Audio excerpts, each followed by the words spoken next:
Hello friends, welcome to my channel fundamental trick office.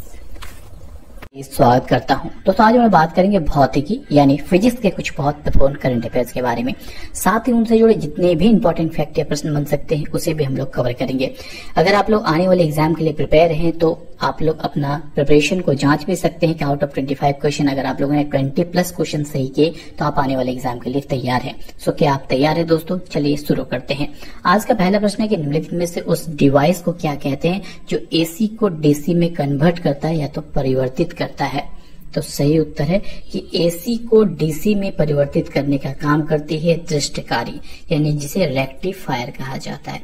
अब यहाँ पे दो टर्म है, एक तो है एसी और है डीसी। एसी का फुल फॉर्म होता है अल्टरनेटिंग करंट, डीसी का फुल फॉर्म होता है डायरेक्ट करंट। और ये जो रेक्टिफायर होता है ये मेनली क्या करता है, एसी करंट को हम लोग कन्वर्ट करते हैं किसमें, डायरेक्ट करंट में कन्वर्ट करते हैं। और रेक्टिफायर को हम लोग यूज करते हैं एज ए डायोड के रूप में भी। अब कैसे होता है थोड़ा सा मैं डिटेल बताता हूँ। अब सपोज कीजिए अल्टरनेटिंग करंट की वेव ऐसे होती है, बीच में हम लोग डायोड को यूज करेंगे और वो कैसे हो जाएगी, वेव स्टेट हो जाएगी। ये ऐसे देख पा रहे हैं, इधर अल्टरनेटिंग करंट है, बीच में हम लोग डायोड को यूज करते हैं यानी रेक्टिफायर को, बाद में वो डीसी में कन्वर्ट हो जाती है। ठीक है, चलिए बढ़ते हैं अगले प्रश्न की ओर। अगला महत्वपूर्ण प्रश्न है कि ठोस व्यवस्था में अवस्था में विद्युत धारा प्रवाहित करने वाला पदार्थ कौन सा है, यानी कौन सा ऐसा मटेरियल है जो कि सॉलिड स्टेट में जो है इलेक्ट्रिसिटी को कंडक्ट करती है। तो सही उत्तर कौन सा होगा, graphite. Graphite he good conductor of electricity होता है किसका अवस्था में, सॉलिड स्टेट में। और आपको पता होगा जो ग्रेफाइट है ये ड्रॉप्स ऑफ कार्बन होते हैं और मेनली जो है इसमें कार्बन पाया जाता है और ये गुड कंडक्टर ऑफ इलेक्ट्रिसिटी होता है सॉलिड स्टेट में भी। चलिए बढ़ते हैं अगले प्रश्न की ओर कि डायनेमो, आप लोगों ने सुना होगा, डायनेमो किस प्रकार की ऊर्जा को रूपांतरित करने का काम करती है, यानी किस प्रकार की एनर्जी को कन्वर्ट करने का काम करती है। कौन से एनर्जी को किस में कन्वर्ट करती है डायनेमो, बहुत ही इंपॉर्टेंट प्रश्न है। तो डायनेमो मेनली क्या करती है, हम लोगों का यांत्रिक एनर्जी यानी मैकेनिकल एनर्जी को हम लोगों का इलेक्ट्रिकल एनर्जी में कन्वर्ट करने का काम करती है डायनेमो। चलिए बढ़ते हैं अगले प्रश्न की ओर कि बिजली के बल्ब में फिलामेंट के निर्माण के लिए टंगस्टन का प्रयोग किया जाता है। आखिर ऐसा क्यों किया जाता है, टंगस्टन का प्रयोग क्यों किया जाता है बिजली के बल्ब में? क्या कारण है कि किसी और मटेरियल को यूज नहीं किया जाता, प्रयोग क्यों किया जाता है बिजली के बल्ब में? क्या कारण है कि किसी और मटेरियल को यूज नहीं किया जाता है? तो सही उत्तर होगा इसका गलनांक यानी मेल्टिंग पॉइंट बहुत ऊंचा होता है। आपको पता होगा बल्ब के अंदर जो फिलामेंट्स यूज किए जाते हैं उस फिलामेंट्स मेनली टंगस्टन के बने होते हैं, क्योंकि अंदर की टेम्परेचर बहुत ज्यादा होती है और मेल्टिंग पॉइंट हाई नहीं होगी तो आपके बल्ब जो है वो फ्यूज हो सकते हैं। तो इस कारण से हाई मेल्टिंग पॉइंट वाली चीजें यूज करनी होती है और ये जो टंगस्टन है उसका मेल्टिंग पॉइंट बहुत हाई होता है। चलिए बढ़ते हैं अगले प्रश्न की ओर कि हमारे घरेलू जो हाउस होल्ड इलेक्ट्रिक सर्किट है उसमें फ्यूज जो होती है वो पिघल जाता है। कब पिघल जाता है, यानी मेल्टिंग ऑफ इलेक्ट्रिक फ्यूज कब होती है? तो सही उत्तर है कि जब उसके सर्किट में लोड जो है वो बहुत ज्यादा होती है। ठीक है, हम लोग की जो हाउस होल्ड होती है वहां पे क्या होते हैं, बल्ब लगे होते हैं और छोटी सी एक जो होती है फ्यूज भी लगी होती है। फ्यूज का काम क्या होता है कि उसकी जो फ्यूज का मेल्टिंग पॉइंट बहुत लो होता है, उसकी ओमिक लॉस होती है, हाई कंडक्टिविटी होना चाहिए। ये सब कुछ प्रॉपर्टी है जो कि फ्यूज को सबसे अच्छा बनाती है। और एक सबसे अच्छा फ्यूज किसका होता है, टीन का होता है, लीड का होता है और जिंक का होता है। मेनली जो है ये बना होता है। फ्यूज का दार जो है प्राकृतिक उच्च प्रतिरोध और निम्न जो है द्रव्यमान का होना चाहिए। चलिए बढ़ते हैं अगले प्रश्न की ओर। अच्छा, क्या आप बता सकते हैं कि सबसे अच्छा फ्यूज कौन सा होता है, किस मटेरियल का बना होना चाहिए सबसे अच्छा फ्यूज? अच्छा फ्यूज जो होता है वो टीन का बना होता है, परंतु सस्ता करने के लिए उसे लीड और टीन का मिश्रण भी यूज किया जाता है। अगला महत्वपूर्ण प्रश्न है कि ट्रांसफार्मर जो है किस सिद्धांत यानी किस प्रिंसिपल पर मेनली वर्क करता है? ट्रांसफार्मर आपके कॉलोनीज में आसपास लगे होंगे, वो मेनली किस प्रिंसिपल पे काम करते हैं? ये मेनली जो है इंटरेक्टिव इंडक्शन पे काम करते हैं, आपको पता होगा। एक्चुअली ट्रांसफार्मर का वर्किंग क्या होता है, ट्रांसफार्मर कोई इलेक्ट्रिसिटी जनरेट नहीं करता है। इसका मुख्य काम होता है कि अकॉर्डिंग टू लोड जो है वो वोल्टेज को या तो करंट को स्टेप अप या तो स्टेप डाउन करने का काम करती है ये ट्रांसफार्मर, यानी वोल्टेज को बढ़ाने या तो घटाने या तो करंट को बढ़ाने या घटाने का काम करती है ट्रांसफार्मर अकॉर्डिंग टू लोड, इसका मुख्य काम होता है। और ये इंडक्टिव इंडक्शन यानी अन्योन्य प्रेरण पर काम करती है मुख्यतः। चलिए बढ़ते हैं अगले प्रश्न की ओर कि शुद्ध जल विद्युतीय का कुचालक होता है, यानी कि नॉर्मल जब वाटर होता है वो गुड कंडक्टर ऑफ इलेक्ट्रिसिटी होता है, पर अगर प्योर वाटर को यूज किया जाए, यानी डिस्टिल वाटर की बात की जा रही है यहाँ पे, तो डिस्टिल वाटर जो होता है वो बैड कंडक्टर ऑफ इलेक्ट्रिसिटी होता है। ऐसा क्यों होता है? तो सही उत्तर होगा जो प्योर वाटर होता है वो बैड कंडक्टर ऑफ इलेक्ट्रिसिटी होता है। मेन कारण होता है उसमें कोई फ्री इलेक्ट्रॉन्स नहीं होते हैं। जो प्योर वाटर होता है वो सेल्फ आयोनाइज्ड नहीं हो पाता है, जो कि नॉर्मल जो वाटर होते हैं उसमें प्रेजेंट जो गंदगी होती है, जैसे उसमें जो आयरन पाए जाते हैं या बाकी जो चीजें पाई जाती हैं, मिनरल्स पाए जाते हैं, जिसके कारण से इलेक्ट्रिसिटी कंडक्ट कर जाती है। पर नॉर्मल जो डिस्टिल वाटर होती है उसमें कोई आयन्स नहीं होते हैं, जिसके कारण से फ्री इलेक्ट्रॉन के मॉलिक्यूल्स जो होते हैं वो ट्रांसफर हो पाए। और फ्री इलेक्ट्रॉन की कमी के कारण ही जो नॉर्मल यानी प्योर जो वाटर या तो डिस्टिल वाटर जो होता है वो बैड कंडक्टर ऑफ इलेक्ट्रिसिटी होता है। चलिए बढ़ते हैं अगले प्रश्न की ओर। यदि तांबे के तार को दुगना यानी डबल कर दिया जाए तो उसका प्रतिरोध यानी रेजिस्टिविटी पर क्या अंतर पड़ेगा? तो सही उत्तर है यदि तांबे के तार को डबल कर दिया जाए यानी दुगना कर दिया जाए तो उसका प्रतिरोध जो है वो भी दुगना हो जाएगा। एक्चुअली कैसे होता है आपके माइंड में डेफिनेटली कंफ्यूजन आएगा, क्योंकि रेजिस्टेंस R इक्वल टू हम लोग रो L बाई A लिखते हैं, यानी कि resistance R is directly proportional to L। यदि हम लोग रेजिस्टिव L को दोगुना कर दे तो डायरेक्टली प्रोपोर्शनल टू R, तो रेजिस्टिविटी भी हमारी क्या हो जाएगी? दुगनी हो जाएगी। इसी कारण से हमारी रेजिस्टिविटी दुगनी हो जाएगी, आंसर होगा दुगना। चलिए बढ़ते हैं अगले प्रश्न की ओर कि गैल्वेनोमीटर के द्वारा क्या पता लगाया जाता है? गैल्वेनोमीटर आप लोगों ने सुना होगा, तो सही उत्तर है गैल्वेनोमीटर एक्चुअली में इलेक्ट्रिक फ्लो को पता लगाने के काम करती है। जो गैल्वेनोमीटर यंत्र होता है वो छोटे विद्युत परिधों को जो उसमें इलेक्ट्रिसिटी है कि नहीं, कंडक्ट कर रही है कि नहीं, या तो कितनी मात्रा में कर रही है, इसका पता लगाने के लिए हम लोग गैल्वेनोमीटर को यूज करते हैं। चलिए बढ़ते हैं अगले प्रश्न की ओर। अगला प्रश्न है कि एसी परिपथ में एसी मीटर मापते हैं, यानी in AC circuit AC meter क्या मापता है? एसी सर्किट में एसी मीटर जो है उसका आरएमएस यानी कि रूट मीन स्क्वायर मापता है।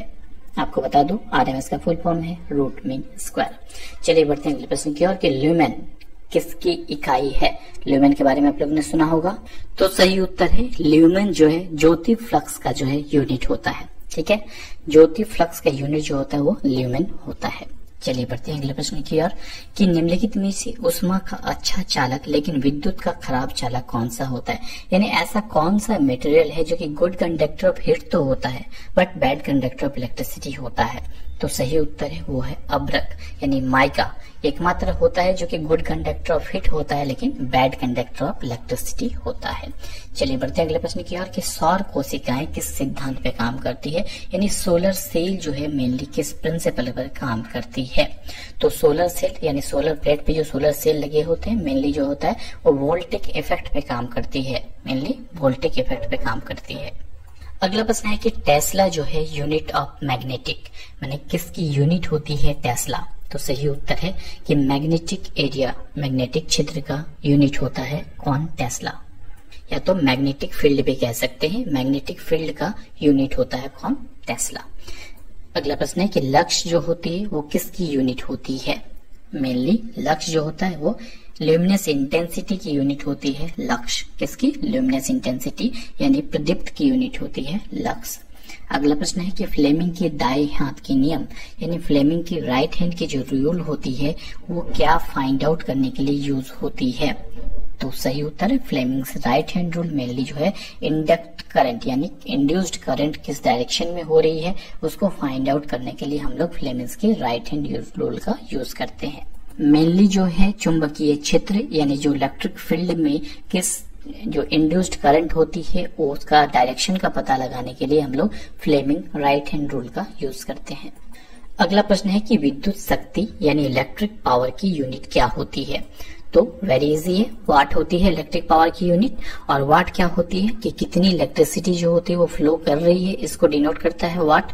ठीक है, चलिए बढ़ते हैं अगले प्रश्न की ओर। अगला प्रश्न है कि चुंबकीय प्रवाह यानी मैग्नेटिक फ्लक्स की यूनिट क्या होती है? यानी एसआई ऑफ मैग्नेटिक फ्लक्स क्या होती है? बहुत इंपॉर्टेंट है, वेबर के द्वारा इसे नापा जाता है। SI unit of magnetic flux is weber. चलिए अगले प्रश्न की ओर बढ़ते हैं कि सोनोग्राफी आप लोगों ने सुना होगा में मुख्यतः क्या प्रयुक्त होता है। सोनोग्राफी यानी अल्ट्रासाउंड आधारित होती है, आपको पता होगा पेट के अंदर की चीजों को पता लगाते हैं, इसमें मल्टी एल्टीट्यूड वेव का यूज किया जाता है। सोनोग्राफी का मुख्य काम होता है जो आंतरिक नसें होती है, मांसपेशियां या तो जोड़ जो होते हैं उनमें जो है आंतरिक चीजों को पता लगाने के लिए हम लोग क्या करते हैं, सोनोग्राफी करते हैं। और मेनली जो भौतिक शास्त्र में जो होता है अल्ट्रासाउंड का तात्पर्य क्या होता है, ऐसी तरंग होती है जिसका आवृत्ति यानी जो एल्टीट्यूड होता है यानी जिसकी फ्रिक्वेंसी जो होती है मनुष्य सुन नहीं सकता, उसकी क्षमता से काफी अधिक होती है। अगला प्रश्न है कि कौन सा मेटल यानी धातु कमरे के तापमान में हो सकती है, यानी कोई भी मेटल रूम टेम्परेचर में किस कंडीशन में रह सकती है, यानी कौन से स्टेट में रह सकती है।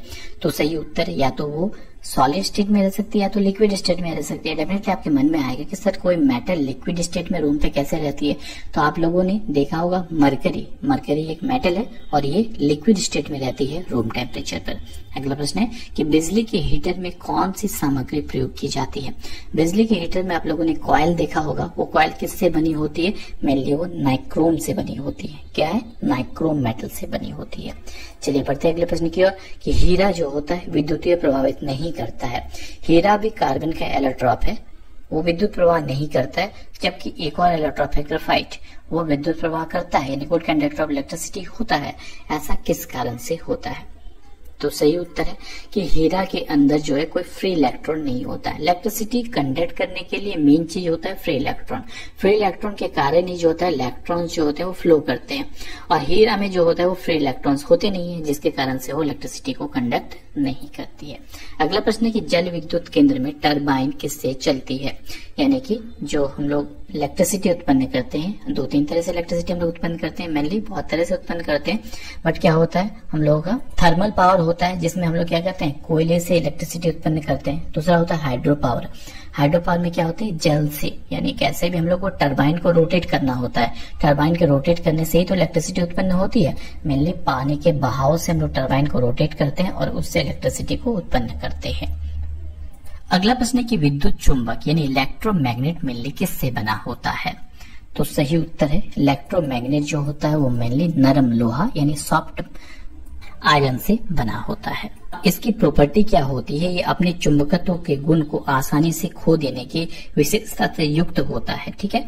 और मेनली जो होता है नरम लोहा से इसका कोर जो होता है वो बना होता है। चलिए बढ़ते हैं अपने आखिरी प्रश्न की ओर। अगर आप लोगों को मेरा ये सेशन पसंद आए तो जरूर लाइक करना मत भूलिए।